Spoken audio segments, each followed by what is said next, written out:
Bismillahirrahmanirrahim. Assalamualaikum warahmatullahi wabarakatuh.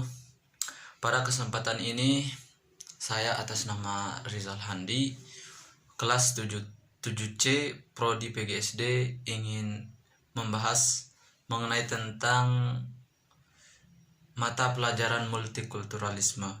Dan pada kesempatan ini saya ingin membahas berbagai macam persoalan di dalam multikulturalisme.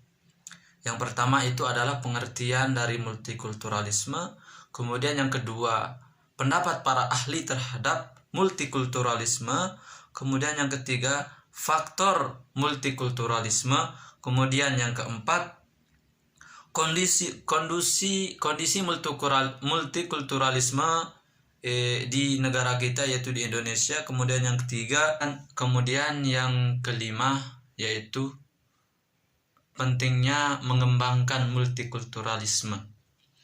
Kita kembali ke pertanyaan yang pertama, yaitu apa sih multikulturalisme itu?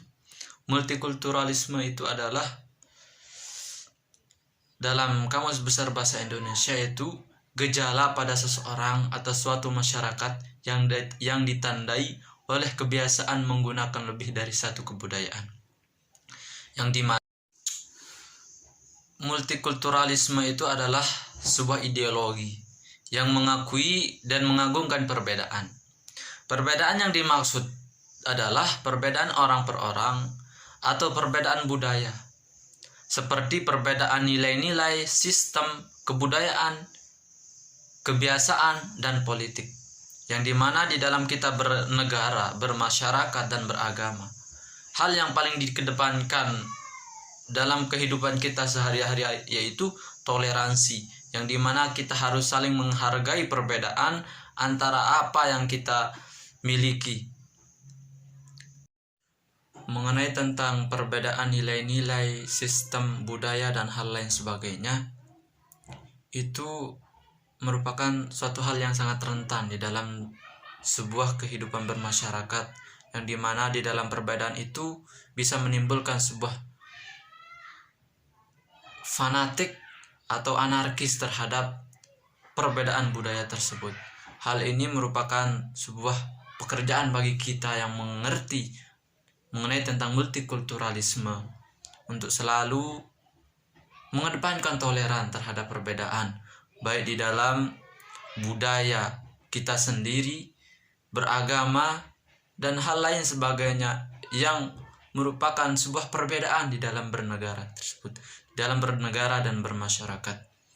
Hal inilah yang sangat penting untuk kita tanamkan kepada generasi-generasi yang akan datang, yaitu mengedepankan toleransi dalam berkehidupan, bersosial maupun beragama.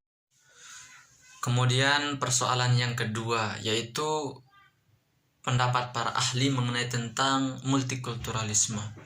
Yang pertama, menurut Azyumardi Azra yang pada tahun 2007 mengatakan multikulturalisme itu adalah pandangan hidup yang mengedepankan kebersamaan atas asas perbedaan, baik perbedaan agama, politik, sampai dengan perbedaan suku bangsa, yang dimana kita ambil garis merah yaitu kebersamaan atas asas perbedaan, yang dimana dalam hal ini kita melakukan sebuah kehidupan itu bersama-sama, tetapi dengan sebuah perbedaan. Hal ini yang membuat Indonesia itu menarik dan tetap satu sampai saat ini.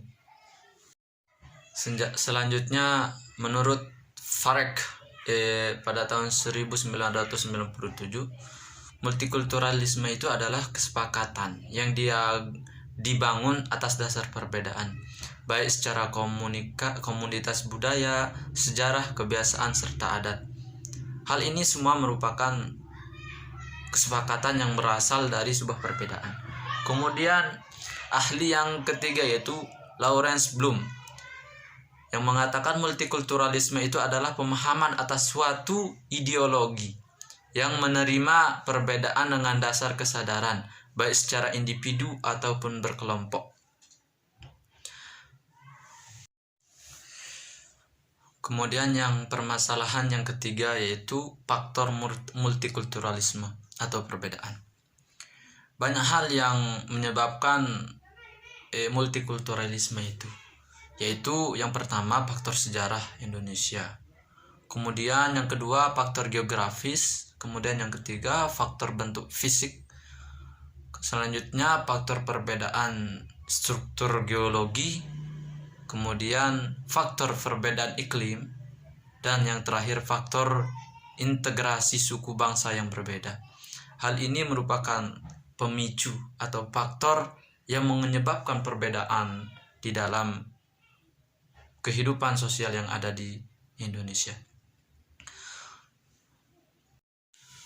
Kemudian persoalan yang keempat yaitu kondisi multikulturalisme di Indonesia, yang dimana kita ketahui Indonesia merupakan negara kesatuan yang berbentuk maritim.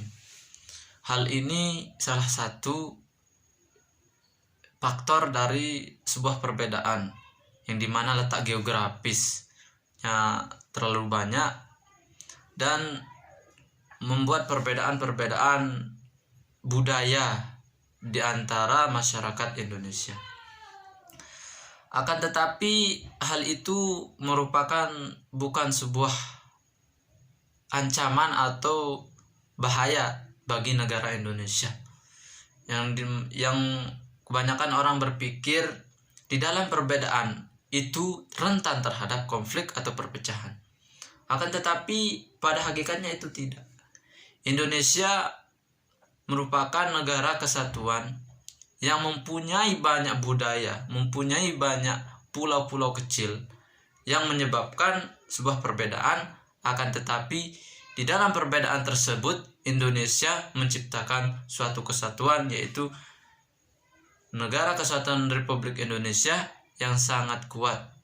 Hal ini merupakan satu fenomena menurut saya di dalam negara Indonesia tersebut. Banyak yang mengatakan hal yang melatar belakangi terbentuknya multikulturalisme yang baik di Indonesia ini tidak terlepas dari sejarah, yang dimana pada tokoh-tokoh pada penjajahan pada abad yang dahulu, tokoh-tokoh baik kalangan Islam, Kristen, Hindu, Buddha, dan Protestan itu mengikut andil dalam mencapai sebuah kemerdekaan di tangan para penjajah. Hal ini yang melatar belakangi bahwa di dalam perbedaan itu ada suatu kesatuan yang saling mengikat, yang saling merajut untuk menjadi negara Indonesia. Hal ini yang melatar belakangi yang kuat sekali yang mengakibatkan perbedaan di Indonesia itu menjadi menarik atau lebih baik dan tidak rentan dengan konflik-konflik seperti saat ini.